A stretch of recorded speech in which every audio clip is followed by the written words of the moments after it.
ძაღლების ჰიპერპოპულაციის მართვის პროგრამა საქართველოში. პროექტი ორი მიმართულებით მიმდინარეობს და მოიცავს როგორც მიუსაფარი, ასევე პატრონიანი ძაღლებისთვის ვეტერინარული манипуляციების ჩატარებას. სახელმწიფო პროგრამაშია ჩართული კახეთის ინტერმუნიციპალური თავშესაფარი, რომლის ძირითადი მიზანი ძაღლების რაოდენობის ჰუმანური წესით შემცირებაა, რაც სტერილიზაცია, კასტრაციას ითვალისწინებს.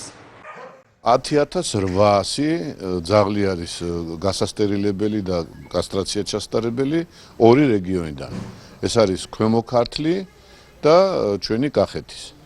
კახეთში უფრო ისეთი სიტუაცია გვაქვს, რომ 5 წელიწადი ვმუშაობ და დიდი რაოდენობა რასაკვირველია ცხოველების უკვე არის სტერილიზებული და კასტრირებული, მაგრამ რაც შეეხება ქვემო ქართლს, ჩვენაირი ორგანიზაცია არ არის და ძალიან დიდი რაოდენობით ძაღლი შემოდის. ფაქტიურად დღეში ჩვენ 60-65 ოპერაციას ვაკეთებთ და დღევანდელი დღისთვის ზუსტი ციფრი შემიძლია გითხრათ 3674 ძაღლია სურსათის მიერ შემოყვანილი ძაღლები სტერილური და კასტრირებული ჩვენთან ორგანიზაციაში.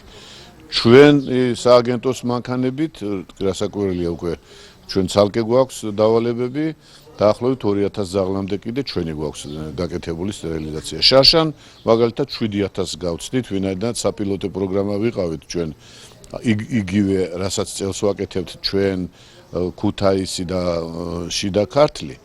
შარშან მარტო ჩვენ გქონდა ეს პროგრამა და 7000 ძაღლამდე შარშანად ჩვენ გავასტერილეთ აქ და მივყვებით ამას, ყველა ვცდილობთ რომ რაც შეიძლება ნორმალურ და კარგ პირობებში ყავდეს ძაღლები, ვზრუნავთ მათ ჯანმრთელობაზე და აგრეთვე რასაკვირველია ხალხზე, რომლებსაც ასე თუ ისე პრობლემები ექნება ურთიერთობაში ძაღლებთან.